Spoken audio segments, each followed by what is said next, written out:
안녕하세요. 주식클래스 내일증시입니다. 제가 장을 볼 때 월말 또는 월 중간을 변곡을 좀 많이 봅니다. 그냥 이건 뭐 수치적으로 확인된 데이터는 아니고 과거 실제적으로 누적 데이터를 보니까 한 달 기준으로 놓고 봤을 때 뭐 한 달 기준으로 놓고 보면 월말에 좀 변동이 많아요. 그래서 월말에 내려가면 월초에 좀 반등하기도 하고, 또 만약에 월 중간 보름, 그래서 1월 한 15일, 2월 15일 전후에는 또 장이 변곡이 많은데, 그 이야기는 이제 시황 관련 이야기가 될 것 같고, 또 하나는 이제 오늘 메인은 선반영 LNF 실적의 의미, 이렇게 한번 보도록 하겠습니다. 항상 좋아요, 구독하기, 알림 설정, 그쵸?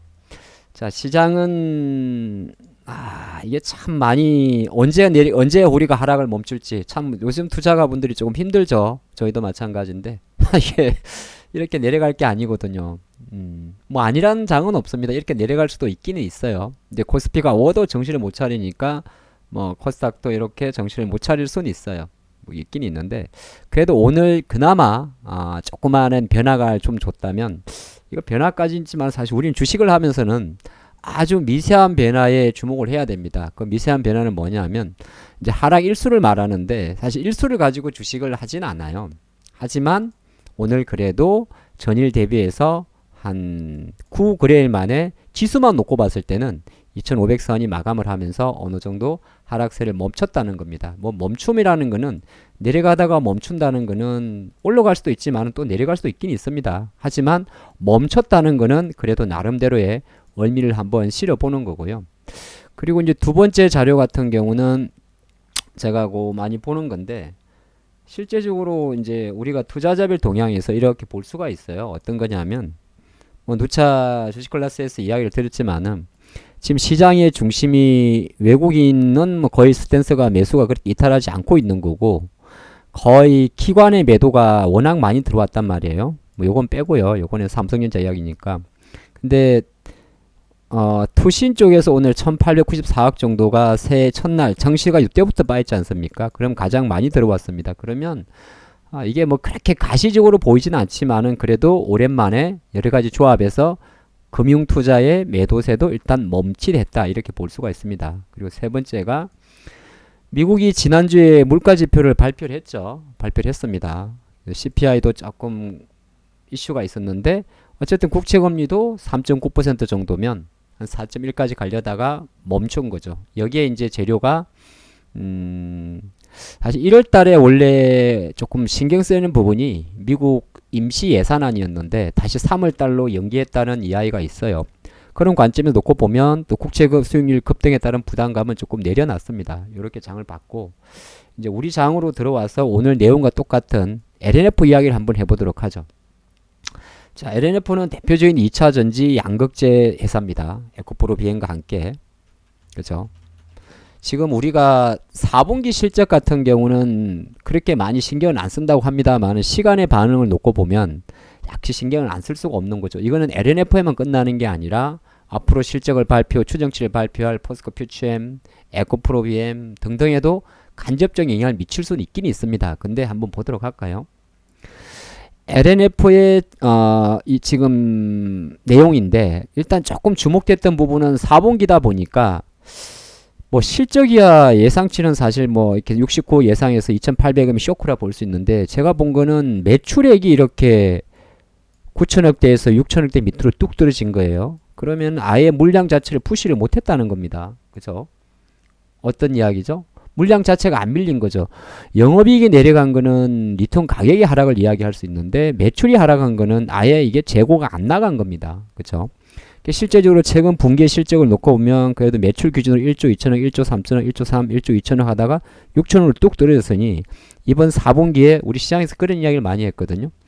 배터리 소재 실적 나쁜 거 대부분 재고 자산이 많다, 그런 말을 말했는데, 여기에서 조금 신경 쓰이는 부분은 LG엔솔은 이 정도는 아니었던 것 같은데, 어쨌든 간에 이 소재 업종들의 매출 자체가 재고 자산이 압도적으로 많다는 걸 볼 수가 있고요. 이 수치에 대해서 이제 민감하게 반응하지는 않고, 이제 LNF에서 자체로 발표한 보도 자료를 좀 같이 보도록 하겠습니다. 내용이 좀 중요한데요. 한번 보도록 할까요? 뭐 매출은 상승했으나 상승이 아니죠. 상승은 했지만 전분기 대비해서 6천억 정도면 상당히 안 좋죠. 연간 기준으로는 적자예요. 이거는 LG엔솔 연간 똑같습니다. 근데 이제 2023 영업 이거는 이제 아까 말한 대로 지금 2차전지 소재에서 가장 중요한 게 뭐냐면 폭락이란 단어를 이렇게 해서 IR 자료로 써놔요. 이 IR 기사 담당자가 너무 심했네요. 보통 이렇게 대놓고 자기 회사 가격 이건 오히려 나를 면피하기 위해서 폭락이란 단어를 썼구나. 보통 하락이라 썼는데 이 사람은 폭락이라 썼네요. 폭락으로 인한 재고자산 평가 손실 반영 이게 이제 좀 큽니다. 물량이 못 밀어낸다는 거죠. 네, 매출이 안 나간 거고.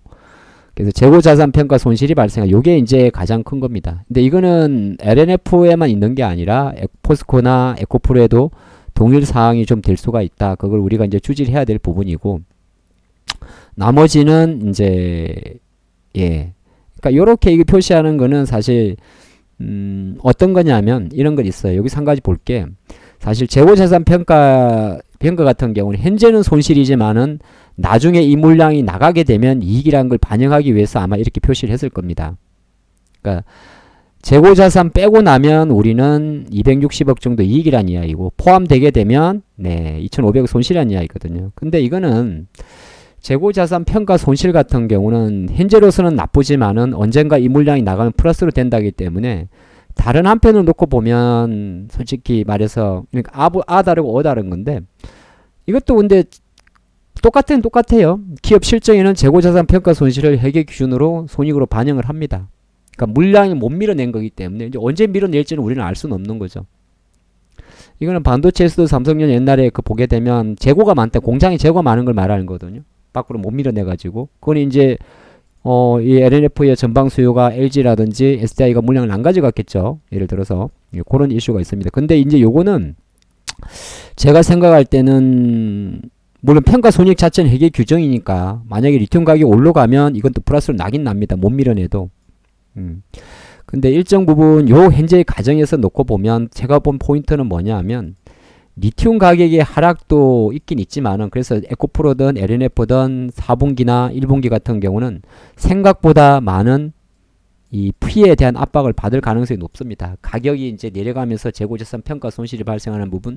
그럼 결정적으로 물량 밀어내기 해가지고 Q가 가장 관건이란 거죠. 그럼 Q가 간다는 말은 이 공장에 쌓여있는 이 재고자산도 밀어낼 거고 그러면 마이너스 재고자산 평가 손실이 마이너스를 줄일 거며 여기에 전체 S도 올릴 수가 있습니다. S는 세일즈 매출을 말합니다. 그래서 지금 현재 수준에서는 LNF라는 기업을 한번 실적을 가지고 분석을 해봤습니다만은 제가 추정컨대 약간의 편차는 있을 수 있겠습니다만은 국내 대표적인 뭐 소재 회사들 에코프로, BM, 포스코, PCM, LNF가 거의 비슷한 계절을 갈 수 있지 않을까 보는 겁니다. 근데 이거는 다른 배터리 소재도 마찬가지인 거죠.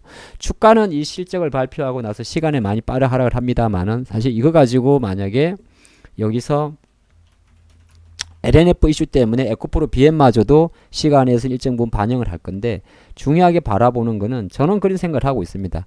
심지어 이것까지도 일정 부분 선반영되어 있다. 그렇게 생각할 수 있습니다. 선반영되어 있다는 건 선반영이라는 건 뭐냐 하면 실적이 나쁠 것 같아서 주가가 밀린 걸 말한 거고 실적이 나쁠 것 같다 한 거를 수치로 확인하는 걸 말합니다. 근데 일시적으로 선반영이라는 단어는 장이 좋을 때는 보통 턴어라운드를 시킬 수가 있습니다.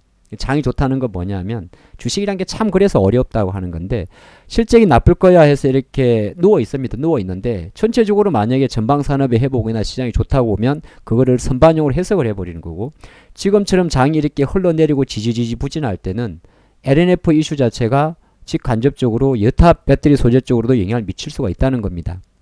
심지어 지난 예로 물론 LG에너지솔루션은 단순하게 지난번에 추정치 발표만으로 빠진 건 아닙니다. 복합적으로 이제 기관들이 계속적으로 비중을 줄이면서 빠진 건 없잖아 있긴 있는데 펀드 지금 최근에 이제 1월달에 많이 나오는 이야기가 기관들이 펀드를 어떤 리밸런싱 한다는 이유거든요. 뭐 그런 이야기 많이 돌긴 돌았습니다. 그래서 이런 종목들이 빠지는 것도 없잖아 있긴 있는데 선반영이란 것 자체는 항상 시장이 이제 저는 그 시장 전체적인 캐파가 힘이 있냐 없냐에 따라서 선반영 정도가 달라집니다. 시장이 좀 어느 정도 파워가 있고 이런 데 대해서 우호적이고 만약에 뭐 자동차라든지 셀 쪽에서 좀 괜찮고 우리가 약간 간접적으로 추정할 수 있는 뭐 테슬라라든지 기타 소재 업종들의 흐름 자체가 괜찮고 미국 금리 인하에 대해서 어떤 시장에 대해서 국채금리 떨어질 만큼이나 시장이 그런데 반응을 한다면 이런 종목들은 선반영의 강도가 좋은 거고, 근데 지금 봤지만은 현재 전체적으로 장이 누워있는 상태에서 실적에 대해서 이렇게 민감하게 반응을 하게 되면 주가는 이렇게 민감하게 반응을 합니다. 그래서 결론 아닌 결론을 조금 내보자면 오늘 LNF 실적의 의미에서는 아까 말씀드린 대로 바로 그겁니다. 역시나 숫자로 확인해 보니까 재고자산의 평가 손실 자체가 좀 크다. 그 밀어내는 것 자체는 결정적으로 리튬 가격의 반등이 재고자산 평가 손실을 줄일 수가 있고, 여기 플러스 알파, 예, 그렇죠. 수요단에서 뭐 어제 잠깐 그런 이야기 나오긴 나왔었는데, LG든 SK든 삼성이든 이런 기업들이 정상적으로 공장을 다시 착공을 하고 가동을 하고 완공하고 그런 시간과 다 모든 게 맞아야 될 겁니다. 그 관점으로 뭐 저희가 보통 저도 2차전지를 이야기하면서 막연하게 시간을 많이 필요합니다라고 이야기를 드립니다만, 막연함이라는 거는 단순한 막연함은 아니고요. 이렇게 데이터로 이제 매월 우리는 2차전지 소재 같은 경우도 수출입 단가를 보시게 될 거고, 또 하나가 매크로 관점에서는 미국 국제 수익률의 하락, 그리고 마이크로 관점에서는 뭐 전체적인 시장의 어떤 반등, 뭐 상징적 주가라 볼 수 있는 테슬라의 뭐 주가 하방 경직, 이런 거 다 복합적일 것 같습니다. 지금 그만큼 2차 전지주가 지금 어려워요. 이 선반영이 어느 정도의 그러니까 데스켓 바운스를 보여줄지는 저는 최소한 2월달, 3월달 정도면 가능하리라 봅니다. 2차 전지 투자하시는 분들은 힘내시기 바랍니다. 마치겠습니다.